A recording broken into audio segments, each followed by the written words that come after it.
ભાઈ કાળા ધોળા કરતો નહીં, તારી લિમિટમાં રહેજે, તું હિન્દુના પેટનો નથી. ધીરેન્દ્ર શાસ્ત્રીનો વિરોધ કરી રહ્યા છે. ધીરેન શાસ્ત્રીમાં કોઈ હનુમાનજીનો પાવર હોય તો 50,000ની સામે મેદની હોય ને વગર નહીં કે બોલે, એક મંત્ર બોલું છું ને એક ફૂંક મારું, બધા દર્દીઓ સાજા થઈ. કે બધી જ જગ્યાએ આ અંધશ્રદ્ધાનો ખેલ ચાલી રહ્યો છે, લોકોને ઊંધું બનાવી રહ્યા છે. પેલી વખત જ કોઈ વ્યક્તિ કોઈક બાબાને પ્રશ્ન પૂછે છે એ કુંડ હતો એ હું આવી રીતે મારા ભગવાનને કઈ નામ કરાવી દઈશ. એ હમણાં કોઈ સનાતન શબ્દ બહુ આવી, હનુમાનજી આપણી ઉપર રાજીના રેડ થઈ જશે, બહાર નીકળીને રસ્તામાં તને મારી નાખે.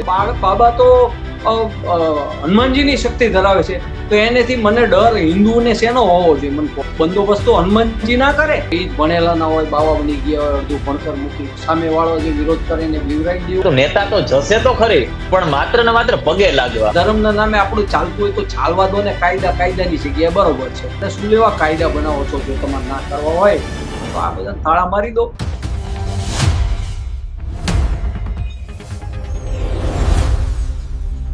નમસ્કાર મિત્રો, હું સમ્રાટ અને તમે જોઈ રહ્યા છો ચક્રવાત ન્યૂઝ. થોડા સમયથી ગુજરાતમાં એક વિવાદ છેડાયો છે, અને આ વિવાદ છે ધીરેન્દ્ર શાસ્ત્રીનો. રાજકોટમાં ધીરેન્દ્ર શાસ્ત્રી 3 દિવસ લોક દરબાર યોજવાના છે, અને તેને લઈને ઘણા લોકો તેનો વિરોધ કરી રહ્યા છે. તો આ સાથે બીજું પણ એવું જૂથ છે, એના સમર્થકો એવા છે કે એનો વિરોધનો પણ વિરોધ કરી રહ્યા છે.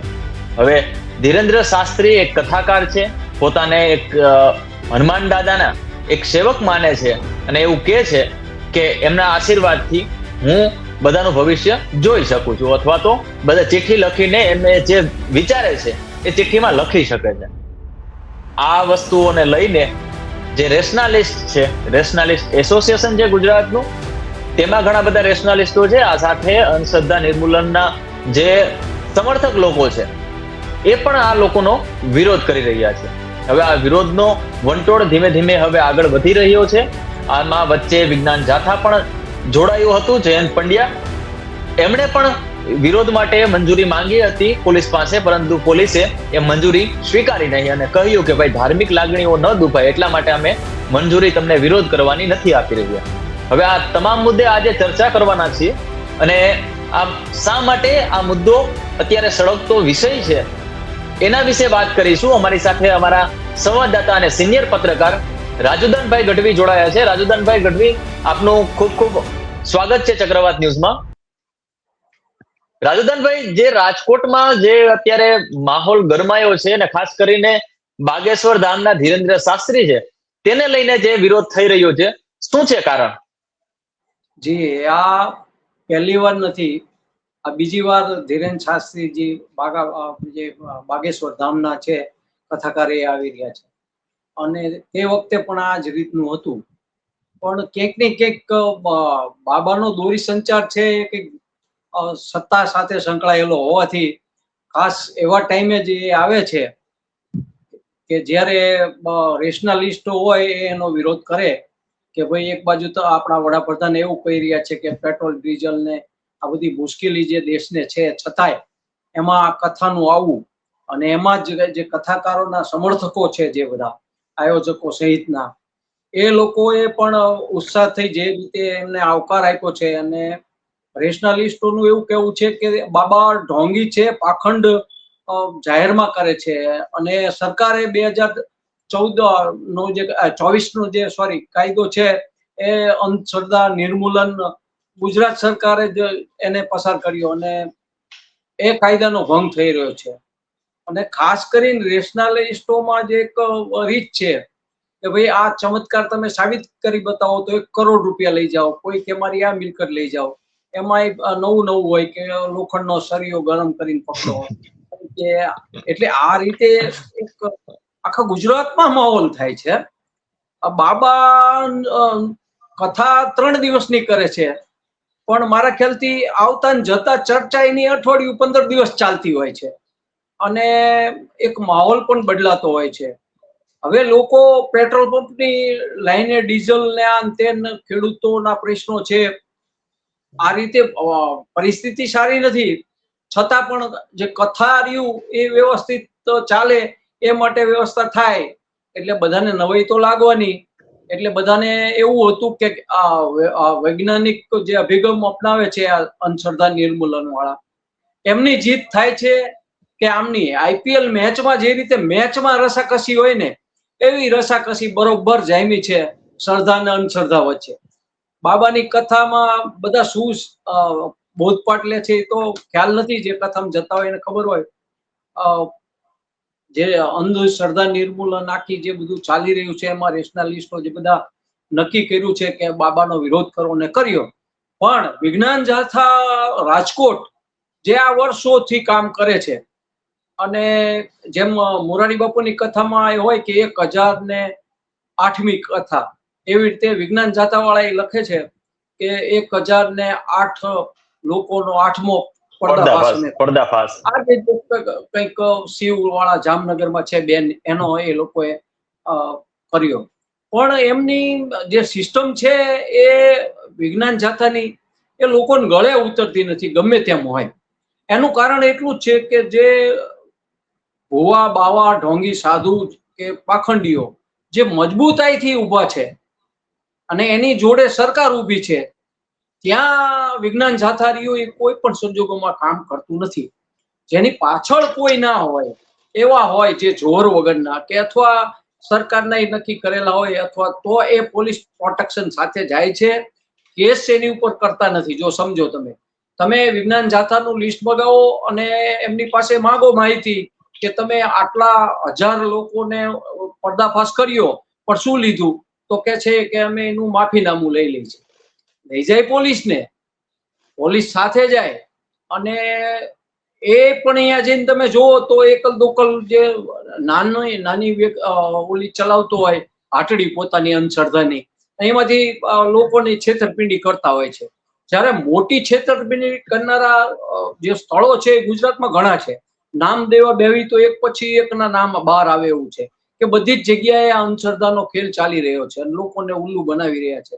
ક્યાંક ને ક્યાંક આ બધું લોકોને ગમે છે એવું માની અને સરકાર પોતે એક વોટ બેંક છે એના સ્વરૂપે જોતું હોય. જેના ભક્તો જાજા એને વોટ બેંકની જરૂર હોય એટલે એ કંઈક ને કંઈક રીતે નેતાઓ સાથે જોડાયેલા હોય અને એનો કોઈ દી પર્દાફાશ થતો નથી. એવું જ બાબામાં થયું હતું. ગઈ વખતે બાબા આવ્યા અને એને ઢોંગી કીધા ને ધુતારા કીધા ને અંતે એ જ વિજ્ઞાન જાથા કઈ કરી ના શક્યું. પછી હું એકલ દોકલ વિરોધ કરું તો મારે કેમ પોલીસ અટકાયત કરી લે, વાર્તા પૂરી કરી લે. એમને ખબર હોય કે આ 1-2 ધોકા મારીને ગામ ખાલી કરાવી નાખશું. એટલે આ એ રીતનું આખું ચાલી રહ્યું છે. એક બાજુ ખેડૂતનું આવું જબરજસ્ત ચાલી રહ્યું છે, એક બાજુ દેશમાં ગોલ્ડની બાબત ચાલી રહી છે, દેશ આર્થિક રીતે બધી મૂંઝવણો છે. કોઈ નેતા સ્પષ્ટતાથી વાત નથી કરતો કે દેશ દેણામાં છે કે શું છે. આ મોદીના બધા ફરવા જાય છે વડાપ્રધાનો, એ શું કરવા જાય છે? એ બીક છું લેવા પ્રજાને બીવાનું ડરવાનું કેમ કે છે કે છતારી કામ થશે તેમ થશે. અને એ લોકો ગંભીર છે. ક્યાંક ને ક્યાંક અમેરિકા કે એમ આખો દેશ કરવા માંડ્યો છે, અમેરિકાની ગુલામીમાં આવી ગયો છે. અમેરિકા ખુદ ઇઝરાયલની ગુલામી કરી રહ્યું છે. એટલે એકાબીજાની સાથે જે ચાલી રહ્યું છે બધું, એમાં ક્યાંક ને ક્યાંક ખેડૂત હોય, આરોગ્ય હોય, ન્યાયતંત્ર હોય, રાજ્ય સરકારો હોય, એ બધું ડામાડોળ સ્થિતિમાં ચાલી રહ્યું છે. એમાં શ્રદ્ધા અને અંધશ્રદ્ધાનો ખેલ ગયો એ પણ ધર્મના એક પલડામાં આવી ગયું છે. અત્યારે તમે ન્યાયની બાબત જુઓ તો આ જે કોકરોચ પાર્ટી, રાજનીતિ જુઓ તો રાજનીતિ ગરમાઈ છે કે ભાઈ ઓલો અમેરિકાથી આવી રહ્યા છે એના જે કઈ સ્થાપક છે એ દિલ્હીમાં 6 તારીખે આવું બધું એ વિરોધ કરવાના છે. શિક્ષણ મંત્રી કે એના હોય એનો રાજીનામું પણ એ માંગવાના છે અને એ જ કહી રહ્યા છે કે અમે આવશું ત્યારે અમારી અટકાયત થઈ જાય એમ, અથવા તો 6 તારીખ પછી કઈ મોટો બબાલ થઈ જાય, લોક જુવાળ જાગે. હવે ક્યાંક ને ક્યાંક એવું ચાલી રહી છે રાજનીતિ કે લોકો ભડકે એટલે દાખલા તરીકે કોકરોચ પાર્ટી છે એ યુવાનોના જીજેનમાં એ યુવાનોને એવું કહી રહી છે કે ભાઈ શિક્ષણ પતી ગયું છે, આ નેટની પરીક્ષા ના તેમ જોવો તમે, બરોબર, રોજગારી નથી. એટલે એ બધા મોટા મુદ્દાને લઈને, શિક્ષણના મુદ્દાને લઈને એ મંત્રીનું રાજીનામું માંગી રહ્યા છે. હવે આની પાછળ દોરી સંચાર કોનો છે? આ શું લેવા દેશમાં અસ્થિરતા જામે છે? ક્યાંક ને ક્યાંક જે ચાલુ પાર્ટી છે એ તો આની પાછળ કઈ દોરી સંચાર કરતી નથી, અથવા તો ઉપરથી નક્કી થઈ જાય છે કે આ રીતનો ખેલ પાડો અને લોકોને ભડકાવો ઝડપથી. ખેડૂતોને ભડકાવવામાં આવી રહ્યા છે. તમે જો, એક પછી એક ખેડૂતોની જમીન બાબત હોય, સિંચાઈની બાબત હોય, એમ એમ કંઈક ને કંઈક ઈ પહેલા જે પંજાબનું આંદોલન તમે જોયું, એટલે દેશમાં ક્યાંક ને ક્યાંક એવું ચાલી રહ્યું છે કે માંડ શાંત પડે ને ત્યાં નવી પાર્ટી આવે, કે જે આપ પાર્ટી આવી, ત્રીજો પરિબળ ચાલશે ને ચાલી ગયો. એવી રીતે કંઈક ને કંઈક નવું આવી રહ્યું છે. કંઈક કોરોના આવે, કંઈક નોટબંધી આવે, કોઈ નહીં કરે ને તો ચાલુ રૂલિંગ પાર્ટી છે એ કંઈક ને કંઈક કરશે. સમજો તમે. અને આમ દેશ આમ ડામાડોળ થઈ જાય, પરિસ્થિતિ ગંભીર થઈ જાય, આવું થાય છે. અચાનક બધી પાર્ટી પાસે ચૂંટણી આવે ને ત્યારે રૂપિયાના ઢગલા ખણખણતા હોય છે, અને રૂપિયાના જોરે એ લોકો, તમે જુઓ ત્યારે ખ્યાલ આવી જાય કે આ પ્રજાને જબરજસ્ત રીતે નીચોવી અને એ કાઢી રહે છે મલાઈ. ને એમાં ક્યાંક ને ક્યાંક જે આપણા ઉદ્યોગપતિઓ છે એ બધા છે એની પાછળ. એ લોકો આ જે સામાન્ય માણસોનું નાણું બેંકમાં હોય છે ને એ બેંકના નાણાંની લોનો લઈ અને એ પૈસાનો ખૂબ યુઝ કરતા હોય છે. અને સરકાર લૂંટવાનું, ટોલ ટેક્સના નામે, બોર્ડના નામે અનેક ટેક્સો ચાલી રહ્યા છે અત્યારે. એટલે કંઈક બીજા દેશમાં તો આવું છે જ નહીં. હમણાં તો મેં એવું સાંભળ્યું હતું કે ભાઈ આપણા અહીંયા નેપાળની સરહદે, નેપાળમાં જઈને તમે પેટ્રોલ પુરાવો તો આપણું જે પેટ્રોલ અહીંયા જાય છે એ અહીંયા સસ્તું મળતું હતું. બોલો, તો એ સરહદો ભંગ કરીને લોકો અહીંયા પેટ્રોલ પુરાવીને પાછા ભારતમાં આવતા રહેતા હતા. એટલે તમે જો બાંગ્લાદેશ, એટલે આપણું જે પેટ્રોલ લઈ જાય એ સસ્તું, તો આપણને આપણું પેટ્રોલ કેમ મોંઘું પડે, ડીઝલ કેમ મોંઘું પડે? એટલે એક સમજવા જેવી વાત છે કે આ દેશના નેતાઓ કંઈક ને કંઈક આપણને જે આ છે બધા ઉદ્યોગપતિ, એમના ઈશારે આપણને લૂંટી રહ્યા છે. જે મોબાઈલ હોય, નેટિંગ હોય, બધું જે ચાલી રહ્યું છે એક પછી એક, એમાં બધામાં જ ક્યાંક ને ક્યાંક આ જે છે રાજનીતિ એ ભડકાવા જઈ રહ્યા છે. વચમાં થતું હતું કે નેપાળ વાળી થાય, નાન થાય, શું કામ થાય? પણ કરાવવાની છે. આ લોકો ઉપરથી મને લાગે છે એ રીતની ચાલ ચાલી રહ્યા છે કે પોતે દેશ ચલાવવાને સક્ષમ નથી, અથવા તો એને ધરીને દેશને લૂંટી લીધો છે. અને એના જે લોકો છે એ રીતે રાજનીતિ મૂકવા માંડે છે કે હવેથી બીજો પક્ષ હોય કે અથવા બીજા કોઈ રાજનીતિ આ દેશની કરી ના શકે એવી સ્થિતિમાં દેશને લઈ જવો છે એમને. તો જ આ પ્રકારની પ્રવૃત્તિઓ થાય અને દેશમાં યુવાનોનું માનસ ભડકે, અથવા જે નેટ ને બેન્કિંગ ને આ બધી જે ચાલુ છે એમાં જુદી જુદી સિસ્ટમો દાખલ કરીને લોકોને ઉત્સાહ, ભાઈ તારી જમીન લઈ લી તો શું કરીશ, એટલે ખેડૂતો ભડકે. પછી તારા પૈસા લઈ લી તો શું થાય, તો એ લોકો નાના ભડકે. મોંઘવારી વધુ કરી તો મધ્યમ વર્ગ છે એ ભડકે. મૂળ ગમે તે કરી અને લોકોને ભડકાવવાની વૃત્તિ ચાલુ થઈ છે. લોકો સરકાર ઉપર આક્રમક રીતે વરસી પડે એવું ક્યાંક ને ક્યાંક કોક ઈચ્છી રહ્યું છે. ભલે પાર્ટી ઈચ્છી રહી હોય કે વિદેશમાંથી આ દોરી સંચાર થઈ રહ્યો હોય કે મોદી વડાપ્રધાન છે ખુદ એ વિચાર કરી રહ્યા હોય, એને દેશને બચાવવો હોય, પણ તોય એવા નિવેદનો આપવા પડે કે જે લોકોને ન સમજાય, પોતાના દેશને વડાપ્રધાનની વાત ન સમજાય, એમની મનની વાતમાં એમને શંકા થાય. વિચાર કરો, પ્રધાનમંત્રી આપણા છે એની ઉપર આપણે વિશ્વાસ ન કરી તો કોની ઉપર કરશું, જેને સત્તા સોંપી? હવે એવી પગાર ઉપર દેશ આવી ગયો છે. હવે ધર્મ ઉપર પણ એવું છે કે ધર્મના ઠેકેદારો આ રીતે એકાબીજાને ધમકી આપે. એક જણો એમ કે કથા કરવા આવજો, અમે તમારા રેશનાલિસ્ટો છે, તમારું ખુલ્લું કરશી, તમે ચમત્કાર સાબિત કરી દો. તો બીજી બાજુ તરત જ પાર્ટીના માણસો હોય, ધાર્મિક માણસો હોય, એ લોકો હવે આવી તો જો શું થાય છે પછી જોઈ લેજે, નામ ને તેમને. અને જોવી એમ એ લોકો કાયદાના રીતસર ભંગ કરતા નજરે પડે છે. બંને રીતે તમે કાયદાને બચાવવાની વાત કરો ને તોય તમે જ જાણે કાયદો ભંગ કર્યો હોય ને એવી રીતે તમારી સાથે વર્તન ચાલુ થઈ જાય. પોલીસ હોય, કોર્ટ હોય, ન્યાયાલય હોય, હવે તમે જશો કેમ? પ્રશ્ન સમ્રાટભાઈ એ છે કે શ્રદ્ધાને માને કે અંધશ્રદ્ધાને માને એવું નથી, લોકોની ભીડ જે ભેગી કરી જાણે ને અને જે વધુ સમર્થન મેળવે ને પછી એ ખોટો હોય ને તો એ સાચો છે. અને રાજેન્દ્રભાઈ, પ્રશ્ન એ થાય છે કે રાજકોટમાં ધીરેન્દ્ર શાસ્ત્રી આવે છે એ કેટલો યોગ્ય છે કે ભાઈ માની લો કે કોઈ કથાકાર ત્યાં આવે છે, બરોબર, કોઈ વિરોધ કરે છે, તો આ દેશમાં બધાને એટલો હક અને અધિકાર છે કે તમે કોઈનો પણ વિરોધ કરી શકો. એ કથાકાર હોય, નેતા હોય, સેલિબ્રિટી હોય, કોઈ પણ હોય. તમે તમારા બંધારણના રૂએ તમે એનો વિરોધ કરી શકો. તો માત્ર ને માત્ર એવું કેમ થાય છે કે ભાઈ સનાતનના નામે લોકો એટલા કટ્ટર કેમ થઈ જાય છે? માની લ્યો એ બાબા છે, તો એ બાબા એ ખુદ જવાબ આપશે. એના સમર્થકો શા માટે જવાબ આપે છે? કારણ કે એના સમર્થકોને પ્રશ્ન જ નથી પૂછવામાં આવ્યો. પ્રશ્ન પૂછવામાં આવ્યો છે બાબાને. તો જો બાબામાં એટલી શક્તિ હોય તો એ ખુદ જવાબ આપી શકે ને કે ભાઈ પેલા કહે કે ભાઈ સડક તો સળિયો પકડવાનો છે, બરાબર? તો બાબા એમ કહે કે ભાઈ હા વાંધો નહીં, લાવો હું પકડી લઉં. અથવા ન પકડી શકતા હોય તો પણ એ જવાબ આપે. કેમ કે આપણી ખાસ કરીને ગુજરાતની તો ઠીક છે, પણ સૌરાષ્ટ્રની ભૂમિ એવી રહી છે, સાધુ સંતોની ભૂમિ છે. અને અહીંયા સૌરાષ્ટ્રમાં મોટા મોટા સંતો થઈ ગયા કે જેને શું કહેવાય આખા વિશ્વમાં પૂજાય છે.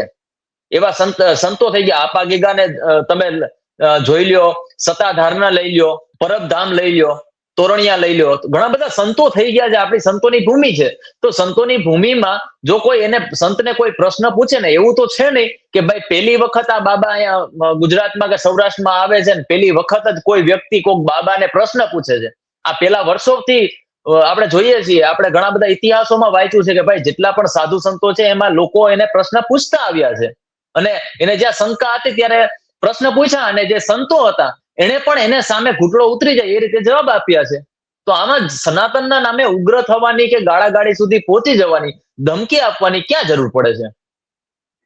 જી બિલકુલ, એ જરૂર કેમ પડે છે કહું કે પહેલાના જે તમે નામ દીધા સંતોના, બધા એ બધા સંતો પોતે સેવા માટે હતા. લોકો ભક્તિ કરે ઈશ્વરની, પણ લોકોને ક્યાંક ને ક્યાંક એનો ઉદ્દેશ સેવાનો હતો. એનું કઈ લૂંટવાનો કે કઈ દેખાડવાનો કે જાદુ દેખાડવાનો. નરસિંહ મહેતા ના 52 કામ ભગવાને કર્યા એમ કે છે, પણ નરસિંહ મહેતાએ એક જગ્યાએ એવું નથી કીધું કે આ નળ કનેક્શનમાં ઓલા જે એનો કુંડ હતો એ હું આવી રીતે મારા ભગવાનને કઈ નામ કરાવી દઈશ. ચમત્કારની કોઈ વાત કરી જ નથી આ લોકોએ. એને એના દુઃખ રહ્યા એ પોતાને ઈશ્વરને સોંપી દીધા અને એની રીતે હલ થયા લોકોએ જોયા. પણ એમાં ક્યાંય લોકોની ઓલી નહોતી, એ લોકોને નુકસાન કરવા નહોતા માંગતા. હવે બીજી અત્યારે જે ચાલુ છે એવું છે કે સમ્રાટભાઈ, અત્યારે કદાચ તમે સનાતન ધર્મ, આપણે મૂળ વાત કરી કે હમણાં ઓળી સનાતન શબ્દ બહુ આવી ગયો મેદાને કે ભાઈ સનાતનની ઓઠ નીચે. એમ સનાતન એટલે ફૂલ જૂનું, અતિશય કે વર્ષોથી સનાતની એમ.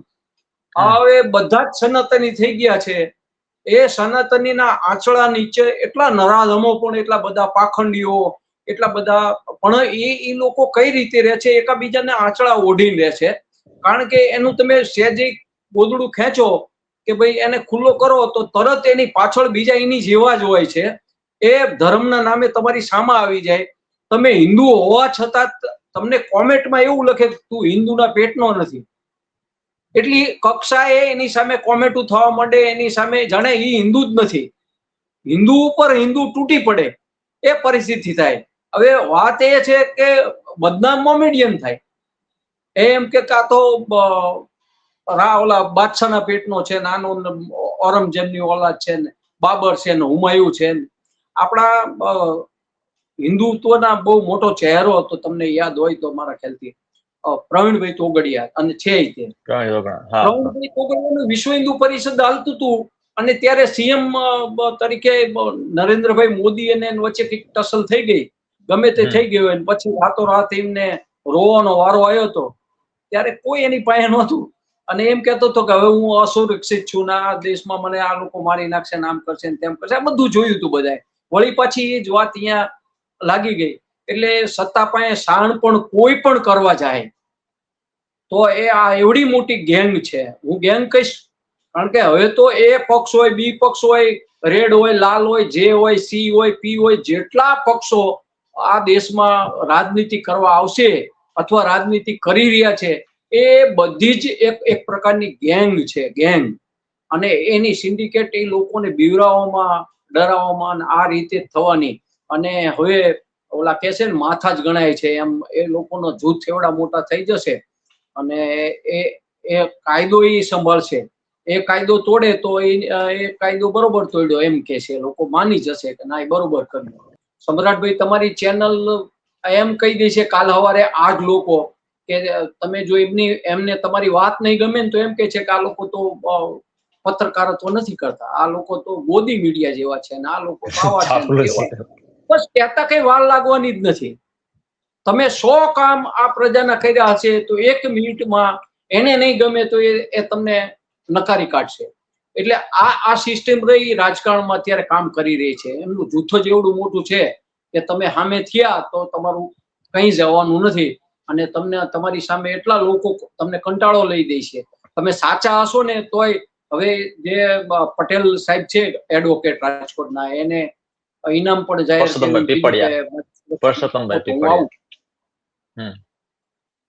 પહેલી વાત સમજો કે આ સૌરાષ્ટ્રનું બાબા બાગેશ્વર શું ભલું કરીને જવાના છે અને શું ભલું કરવા આવે છે લોકોનું, મને સમજાવો. એક વાત હું તમને જ પ્રશ્ન કરું છું કે આ બાબા આવવાથી ધાર્મિકતામાં એકદમ ઉછાળ આવી જશે, હનુમાનજી આપણી ઉપર રાજીના રેડ થઈ જશે, આ કથા થવાથી શું થવાનું છે એ મને ચોખ્ખી વાત કરો. હું પોતે એમ કહું છું, મારો આ અંગત મત છે. કોમેન્ટો ઘણા કરશે કે આ હિન્દુત્વમાં હું શ્રદ્ધા અંધશ્રદ્ધાની વાત એક કોર કરી અને આપણે સીધી જ વાત કરી કે ભાઈ શ્રદ્ધા એક એવી વસ્તુ છે કે ધર્મ એક એવી વસ્તુ છે કે એની બહુ ચર્ચા ના કરો અને માની લો તો મજા આવશે. બાકી એ સામેવાળી વ્યક્તિ કોણ છે એ તમને માનશે કે નહીં માનશે એની આખી વાત જુદી છે, એ તમારો વિરોધ કરી શકે. એટલે આ જે કથાઓ જે ચાલી રહી છે આખા દેશમાં, ભલું શું થાય છે મને સમજાવો છે. આપણા રેડિયા હોય અહીંયા જઈને લાંબા પગ કરીને બચારા માંડ બે શકતા હોય, એ બધા કથામાં સમય પસાર કરતા હતા. હવે કથાનો ટ્રેન્ડ આખો બદલી ગયો છે. હવે જે પેલા જેવી કથા હતી જે ધાર્મિકતા જ પીરસ થતી એવું નથી. હવે તમે મોરારી બાપુથી લઈને ગમે તેને ની કથા તમે સાંભળો, એ કંઈક ને કંઈક કથા પાછળ કંઈક એમનો ઉદ્દેશ હોય છે, કંઈક રાજનીતિ ભળેલી હોય છે, કંઈક હિન્દુવાદ ભળેલો હોય છે. હવે આપણે તો કથા એ માટે કરવાની છે કે માનવવાદ એટલે ટૂંકમાં માનવતાનો જે ઉત્કર્ષ થાય એવું એ માટેનું હોય. એની બદલે એવું થઈ ગયું છે કે હવે કોઈ એક જ ચોક્કસ ધર્મ જ કથા કરે છે. એટલે ક્રિશ્ચિયનો કરે તો એ આપણીથી જુદી વાત છે, મોમેડિયનો કરે તો કે એ જુદી વાત છે, હિન્દુ કરે તો એ જુદી વાત. એકાબીજાના ફાટા પાડી દીધા છે અને ક્યાંક ને ક્યાંક આ કથાઓ રાજકારણ સાથે સંકળાઈ જાય છે અને કરોડોની કથાઓ થઈ. પેલા ડોંગરેજી મહારાજનું નામ લો, સારામાં સારા કથાકાર કોઈ હોય તો ડોંગરેજી મહારાજ હતા. જેમની મરણ બુદ્ધિ એમની પાસે નહોતી અને એ રીતે એ કથા કરતા હતા અને એ કથાકારમાં એમનું કહી દે આમ નજર પણ ઊંચી, સામે કોણ બેઠું છે અહીંયા સુધી નહોતી જતી ને એ કથા કરતા હતા અને એ કથામાં બહુ એવો ખોટો ખર્ચો થતો નહોતો. અત્યારે જે કઈ કથાઓ ચાલી રહી છે ને, વચમાં કથાકારોનું એક લિસ્ટ મારી પાસે આવ્યું હતું. આપણે તો પત્રકારત્વ તરીકે આમ જોવો ને તો એ આખું બ્લેક એન્ડ વ્હાઈટ એટલે કે પૈસાનું ભેળસેળ વાળું આખું એ ચાલે છે. એમાં એ કથાકારો કઈ રીતે પૈસા કાળા ધોળા કરી રહ્યા છે, જે બ્લેક ના પૈસા હોય એ વ્હાઈટ ના કરી રહ્યા છે. કેટલા ઉદ્યોગપતિ એની સાથે પૈસા વાળા જોડાયેલા અને આ બધું કરવા માટે પૈસાનું ફંડ એ લોકો આપી રહ્યા છે. ક્યાંક ને ક્યાંક પોતે કથાકાર તરીકે નહીં, પણ હવે તો એવું છે કે તમે મોરારી બાપુની વાત કરી તો એમની વાતે પૂરી કરી દઉં કે હવે તો એ દેશમાં ક્યાંય આફત આવે તો એમનો સરકાર પહેલા એમનો ફંડ પહોંચી જાય છે, એ જાહેર કરી દે છે. તો આટલી બધી સંપત્તિ એમની પાસે ક્યાંથી આવે છે? કારણ કે એમની પાસે ભક્તો વધી ગયા. મેં તમને કીધું ને, હવે ઉદ્યોગપતિ ને એ લોકો જેને ધર્મ બિઝનેસ તરીકે જોયો ને એવા લોકો જ અંદર ગરી ગયા છે ને એ જ લોકો એટલે બધા સક્ષમ હોય. બાકી સાચા લોકો જે ધાર્મિક છે એ કોઈનું દિલ દુભાવવા ન માંગતા હોય, એ વિરોધ કરવાની વાત એક નહીં. નરસિંહ મહેતા હતા, કોને કયા નડતા હતા? રાજાએ પકડીને પૂરી દીધા, જેનું ભગવાન સાંભળતા હતા તો એવું ન કીધું કે હું તારું રાજ ઊંધું નાખી દઈશ, એવું કીધું ન કીધું.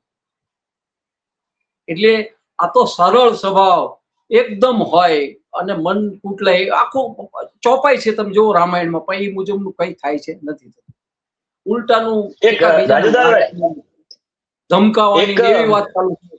મારી વાત એટલી છે સમ્રાટભાઈ કે કથાથી કંઈક સારું થવું જોઈએ. ખાલી તમે વાત કરો કે આ કથા બેવરાઈને કામ થઈ ગયું એવું નહીં. તમારા ઘરમાં સત્યનારાયણની કથા કરો છો તો તમને માનસિક શાંતિ મળે છે, આમ ઉર્જા મળે છે, એવું બધું હોય છે, અને આજુબાજુના લોકોને પણ સારું વાતાવરણ મળે. તો કથાનો ઉદ્દેશ આ જ હોવો જોઈએ. આનાથી વિશેષ ના હોવો જોઈએ, રાજકારણ ના હોવો જોઈએ. કથાનો ઉદ્દેશ એવો ના હોવો જોઈએ કે ભાઈ મેરે પાગલો અને આ એવું બધું ના હોવું જોઈએ. અહીંયા જાહેરમાં આવા બધા સ્ટન્ટ ના હોવો જોઈએ. અને બીજી વાત એ છે કે હું તો એમ કહું છું કે પોલીસ અને જે કઈ કાયદા બનાવ્યા છે અંધશ્રદ્ધા વિરોધી, એનો પણ સરકારે એની મર્યાદામાં એમને સૂચનાઓ આપી અને આ બધું ધ્યાન આપવું જોઈએ. હવે કોઈ વિરોધ કરશે તો એની જો આ જ હાલત થાય છે. વિજ્ઞાન જાથાને હું જુદી દ્રષ્ટિથી જોઉં છું, પણ હવે બધા આ જ રીતે કરવાના. સમજો તમે, આ લોકો બસ આમ કરો ને અહીંયાથી વાર્તા પૂરી કરો, એવું નહીં ચાલે. તમારે લડત કરવી હોય તો પૂરેપૂરી કરો. તમે સાચા હોવા જોઈએ. અને સત્યમેવ જયતે ક્યારે થાય કે હામી પાર્ટી તમને ખૂબ હેરાન કરે ને પછી નક્કી કરે કે ના હવે ટકી રહ્યા, એટલે ચાલો મેદાન ઉપર આવો, તમારી વાતને થોડીક આગળ વધારી. એવી રીતે અંધશ્રદ્ધા રહી એ અચાનક વહી જાય એવું કઈ માનવાનું કારણ નથી. એક પછી એક આ ઓલા નરકાસુર જેમ રક્તબીજ રાક્ષસ હતો ને, એના લોહીના ટીપામાંથી બીજો રાક્ષસ ઉત્પન્ન થતો હતો. એમ આપણા રામ ભગવાન હતા, કૃષ્ણ ભગવાન હતા, ખૂબ હેરાન થયા છે. આવું બધું યુદ્ધ ને આવું જોયું છે. એમે રાયતો રાત આવી રીતે એમનો જન્મ કોટડીમાં થયો તો એમ કે છે ભાઈ 14 વર્ષ સામે વનવાન, એટલે ભગવાને આવું બધું સહન કર્યું. એ વખતે આવી જ પ્રજા હતી, કઈ ફેર નહોતો. એટલે જો ભગવાનના યુગમાં, સતયુગમાં જો હરિશ્ચંદ્ર રાજાને બધું સહન કરવું પડ્યું હોય તો આ બધું અત્યારે થાય છે એ રહેવાનું.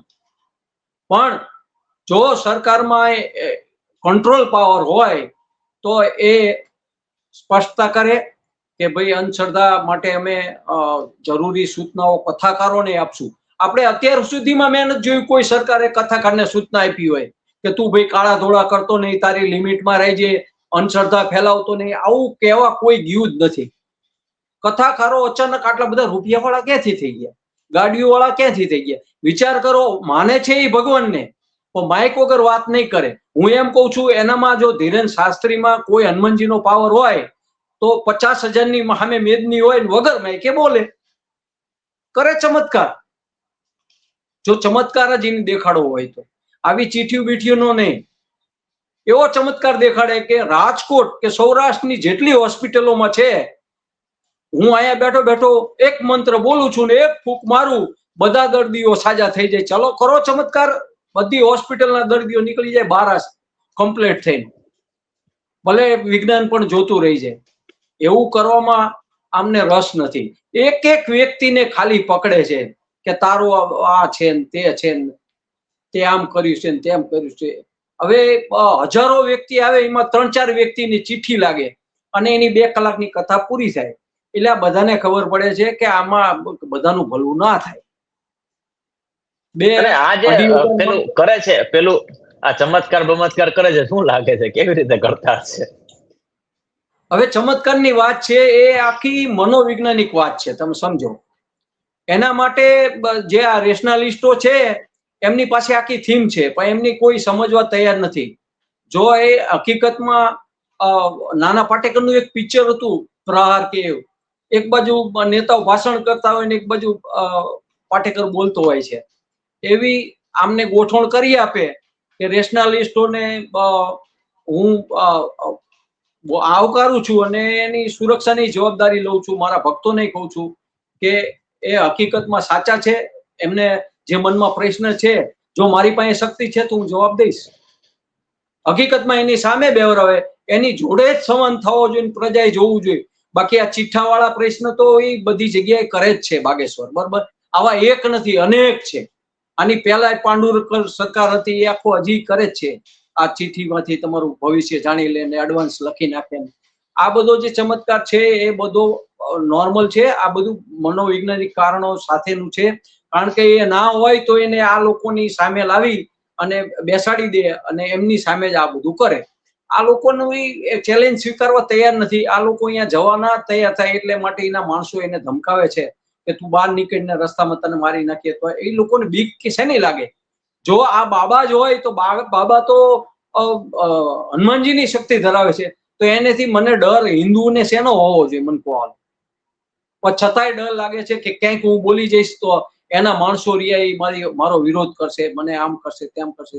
એટલે એક પ્રકારની ગુંડાગીરી કહેવાય, બીજું કઈ કહેવાય નહીં. એને બાગેશ્વર સરકારે જો હકીકતમાં હનુમાનજીના ભગત હોય ને તો હનુમાનજી અને રામ ભગવાનને જે સહયોગ કર્યો હતો ને, રામ રાજ્યની કલ્પના હતી, હવે એ કલ્પના થવી જોઈએ. આવું અસ્થિરતા ફેલાય કે દાદાગીરી કે આવું બધું ભયનો માહોલ થાય ઉભો અને પોલીસે બંદોબસ્ત કરવો પડે, શું કામનો બંદોબસ્ત તો હનુમાનજી ના કરે. તમે જોવો મોરારી બાપુની કથામાં કોઈ બંદોબસ્ત નથી હોતો. જરૂર પૂરતો હોય કે જાજા માણસો ભેગા થાય છે કઈ, પણ એ લોકો એમ આમ નકરી સુરક્ષામાં ફરતા હોય એવું નથી હોતા. બાપુ ગમે ત્યાં જઈને ગાડી ઉભી રાખીને ગરીબ માણસોના ઘરે રોટલા ખાઈ શકે છે, કારણ કે એમને કોઈનું બગાડ્યું નથી, એમનું ખોટું નથી કર્યું, અને એ નથી કરવું એટલે ચાલે છે. નેતાઓને કોઈ ડરની જરૂર નથી, એમને કોઈ આવી સુરક્ષાની જરૂર નથી. જે ખોટું કરે છે એ ડરે છે એટલે એ સુરક્ષા લઈને ફરે છે, બાકી સુરક્ષાની ક્યાં જરૂર પડે. તમારી સામે કોઈ એવા વ્યક્તિઓ છે તો તમારે સુરક્ષા માંગવાની જરૂર પડે છે. તમને ભય ક્યારે પેદા થાય? તો ધર્મ કોઈ દી ભય પેદા કરતો જ નથી. એ તો આ સારું વાતાવરણ પેદા કરે. તો ધર્મ જો ભય પેદા કરશે તો શું થશે બધા? એટલે ક્યાંક ને ક્યાંક આ રીતે દેશમાં અસ્થિરતા ફેલાય એવું આખું ષડયંત્ર ચાલી રહ્યું છે. એક આખી જે છે ગેંગ એ આ બધું કરી રહી છે, અને વિદેશમાંથી આના દોરી સંચારો થઈ રહ્યા છે. નહીં તો આપણા એટલા બધા સરસ સારા નેતાઓ પણ સારી રીતે આ દેશને ચલવી નથી શકતા. એનું કારણ શું છે? રાજુદાનભાઈ, હું તમને છેલ્લો પ્રશ્ન પૂછીશ કે આપણે અહીંયા અંધશ્રદ્ધા વિરોધી કાયદો પણ છે, અને જ્યારે અંધશ્રદ્ધાને લઈને કોઈ પણ ઘટના સામે આવે છે તો પોલીસ એના ઉપર એક્શન પણ લે છે. આપણે વિજ્ઞાન જાથાની વાત સાઈડમાં મૂકીએ, કારણ કે એ માત્ર ને માત્ર એક સંસ્થા છે, અને સંસ્થા એને સમજાવીને એને છોડી દે છે કે ભાઈ તમારા ઉપર ખોટા કેસ નથી કરતા, તમે હજી સમજતા નથી એટલા માટે આ કરી રહ્યા છો, હવેથી તમે સમજી જજો. એટલા માટે જો કે સારી પણ બાબત કહેવાય કે કોઈના કોઈ ખોટી રીતે એ હેરાન ન કરી શકે બીજી વાર, એટલા માટે એને સમજણપૂર્વક માફી પત્ર લખાવીને મૂકી દે છે. પરંતુ બીજી અન્ય ઘટનાઓ છે આપણી સામે આવતી હોય, બલીઓની ઘટનાઓ આવતી હોય છે કે ભાઈ છોકરાઓની બલી જણાવવામાં આવતી હોય, બીજી ઘણી બધી ઘટનાઓ જેમાં સ્ત્રીઓને એના ઉપર દુષ્કર્મ કરવામાં આવતું હોય છે, બીજા ઘણી બધી ઘટનાઓ આપણી સામે હોય છે. તો ત્યારે પ્રોપર કાર્યવાહી કરવાની જરૂર છે અંધશ્રદ્ધાને લઈને. તો પછી આ જે બાબા આવે છે એવું કહે છે કે ભાઈ હું ચિઠ્ઠીમાંથી લખી અને તમે તમારું જે દર્દ હશે હું મારી રીતના લખી લઈશ, બરોબર? તો આ પણ એક અંધશ્રદ્ધાનો પ્રકાર જ છે. તો શા માટે ગુજરાત પોલીસ હોય કે ભાઈ તંત્ર હોય કે સરકાર હોય એને સપોર્ટ શા માટે કરે છે? છતાં પણ આપણે અહીં તો ગુજરાતમાં તો કાયદો છે, અને જો આ રેશનાલિસ્ટો હોય, કોઈ આ રીતે એના સમર્થક હોય કે રેશનાલિસ્ટોના સમર્થક છે ને બાબાના વિરોધમાં છે, જો આ ઘટનાને લઈને હાઈકોર્ટમાં જાય અથવા કોર્ટમાં જાય તો શું પરિણામ આવી શકે? શું લાગે છે? આમ તો તમે કાયદા બનાવે અને પછી બહાર નીકળે નહીં, નેતાનો કાન પકડો ને તો એ હસવા માંડે કે મારું બેટું આપણે બધું કરી તો છીએ, પણ પછી એનો અમલવારી કોણ કરાવે, કોણ કરશે? 2024 બનાવ્યો ભૂપેન્દ્રભાઈ સરકારમાં, 24માં જ બન્યો, 25-26 2 વર્ષ થયા હજી. તો એમને આનો અમલ કઈ કરાવીને દેખાડવો હોય તો કઈ રીતે દેખાડશે? પણ આ તો ઓલા કોરોના જેવું થયું.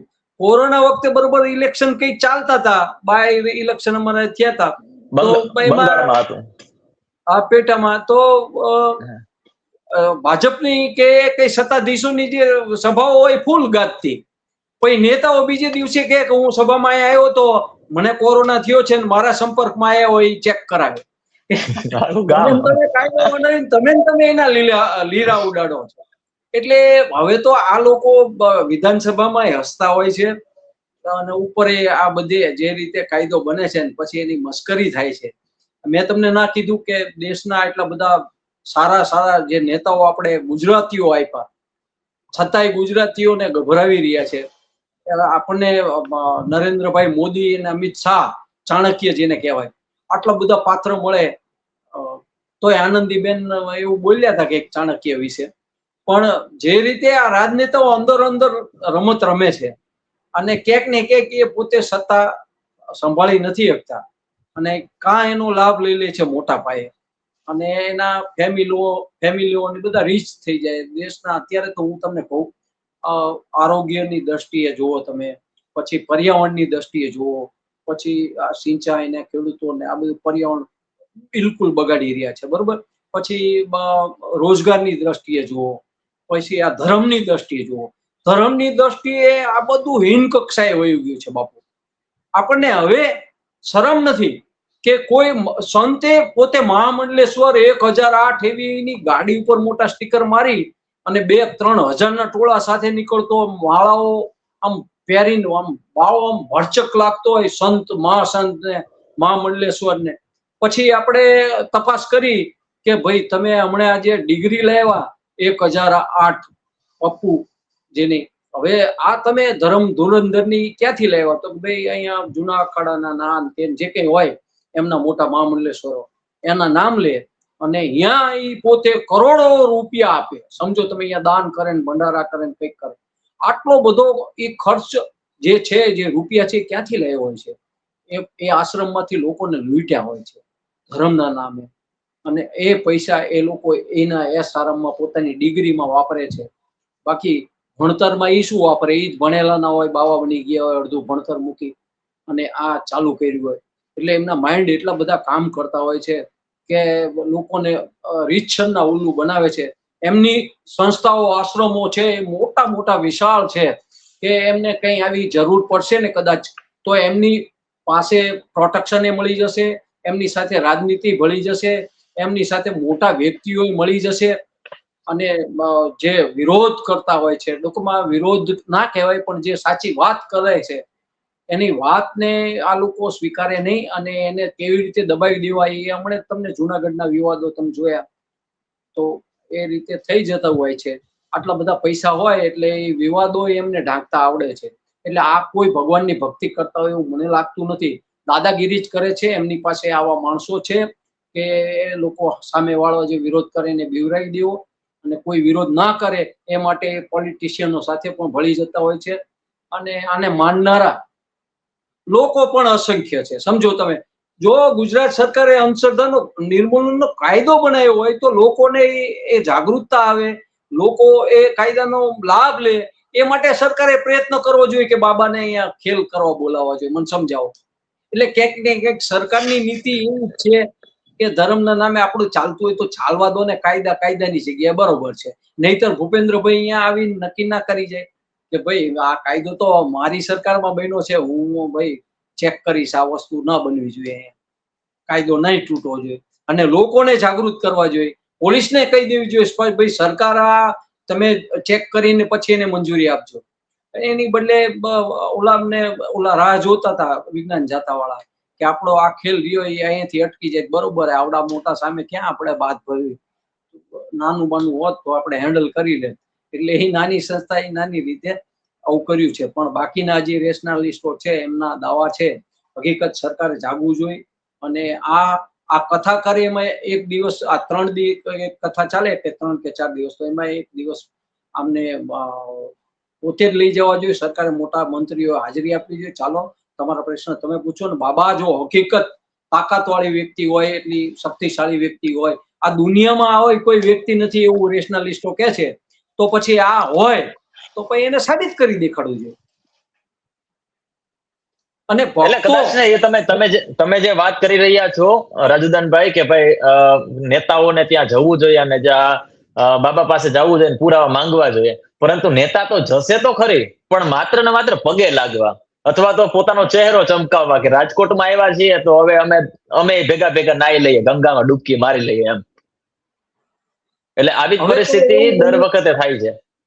આપણે આસારામમાં સંત શ્રી આસારામ એમાં જોયું કે આપણા વડાપ્રધાને તે અને અટલ બિહારી વાજપેયી તેમને મહાન સંત તરીકે પગે લાગતા હોય ને આવું બધા દ્રશ્યો જોયે છે ને. હજી પણ જગી વાસુદેવ ને પછી બાબા રામ રહીમ ને આવા બધા ઘણા બધા આ રીતે છે અને આ કરી રહ્યા છે. જોયું છે આમની સંપત્તિ જ કરોડોની છે, એમના ભક્તો જ લાખોમાં છે.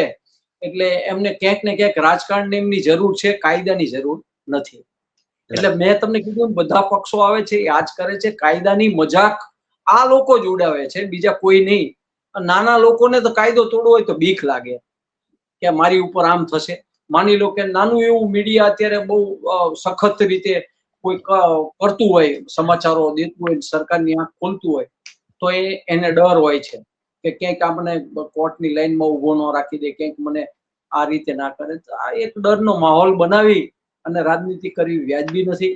ખરેખર દેશનું ભલું ઈચ્છતા હોય તો દરેક લોકોએ પોતાની રીતે દુનિયામાં એવા કેટલાય દેશો છે એ સ્વર્ગ જેવું છે જ્યાં કઈ ભગવાનનું અસ્તિત્વ નથી, સમજો, કોઈ ધાર્મિકતા નથી, છતાંય અહીંયા તમારા એક બેગી તમારી ખોય ને તો પાછી આવી જાય છે. ત્યાં કોઈ કોઈને હેરાન કરવામાં માનતુંય નથી. એટલે આવા બધા સ્ટાન્ડર્ડ દેશો છે ત્યાં ઝીરો ક્રાઇમ છે. હવે આવા બધા દેશોમાં ક્યાંય નથી આવું. આપણા દેશમાં જ બધું ભૂત ને આ બધા છે, ભુવા ને આ બધું અહીંયા જ થાય. અહીંયા 33,000 કરોડ દેવતાનો વાસ થઈ જાય અને એ જ ગાયનું બીફ એમ કે છે કે પરદેશમાં એક્સપોર્ટ થાય. શું સમજો છો? શું લેવા લોકોને બનાવો છો અને શું લેવા કાયદા બનાવો છો? જો તમારે ના કરવા હોય તો આ બધાને તાળા મારી દો. લોકોની રીતે જીવશે, કારણ કે આપણી પરણે જે જૂની જે સિસ્ટમ છે એ મુજબ હતું જ. ગાય, ગંગા, ગોમતી અને આન તેન બધાને પવિત્ર માનતા જ લોકો. ઝાડને પવિત્ર માનતા હતા. પીપળાનું વૃક્ષ હજી પણ કેટલાય લોકો છે તોડતા બીવે છે, કારણ કે એ ઓક્સિજન ને એ આપે છે. પર્યાવરણની દ્રષ્ટિએ નહીં, ધાર્મિક દ્રષ્ટિએ. કેટલાક વાહનો છે, કેટલાક છે ભાઈ ગાયો ને એ રીતે જે મુખ્ય એમના માતાજીના વાહનો હોય કે એને ના કઈ કરવું આમ, અને ઘણા આવું કરી રહ્યા છે. એટલે ધર્મને કોઈ દિશાહીન ધર્મ હોય નહીં, પણ બનાવી દેવામાં આવ્યો છે કાંઈક, કારણ કે વિરોધ કરવો બસ, બીજી કોઈ વાત નહીં, સમજવાની વાત નહીં, જાણવાની જરૂર છે. માનો ને એની કરતા જાણો વધુ. તમે જાણશો તો તમને ખબર પડશે કે પહેલાના જે કેવા સંતો હતા, કેવા ઉપયોગી કામ કર્યા. પણ અત્યારે તો નુકસાન કરવા જન્મ લીધો હોય એમ એકાબીજાને ભાડે રાખે છે અને આ નેતાઓ રાજ કરે રાખે છે. પણ હવે તો ક્યાંક આ જે અસ્થિરતા છે, હવે એમાં મને ઊંધું દેખાય છે કે આ બધી જ વસ્તુનો ઉપયોગ થાય છે. ન્યાયનો ઉપયોગ થાય છે, ધર્મનો ઉપયોગ થાય છે, અંધશ્રદ્ધાનો ઉપયોગ થાય છે, ક્યાંક આ જે આરોગ્ય લક્ષી બાબત હોય, પર્યાવરણ લક્ષી બાબત હોય, બધી જ બાબતો, શિક્ષણને એમને નોકરી આપવાની તેવડ નથી, એટલે યુવાનોને કોકરેજ પાર્ટીમાં જોડશે, ઓલા યુવાનોને ભડકાવશે, અને આ બધું થવાનું.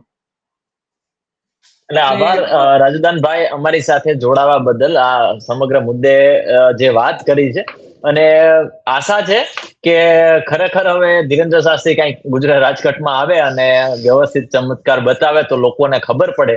અને આ રેશનાલિસ્ટો જે છે, એક રેશનાલિસ્ટ સાથે હું પિયુષ જાદુગર સાથે હમણાં પરમ દિવસે જ મારે વાત થઈ.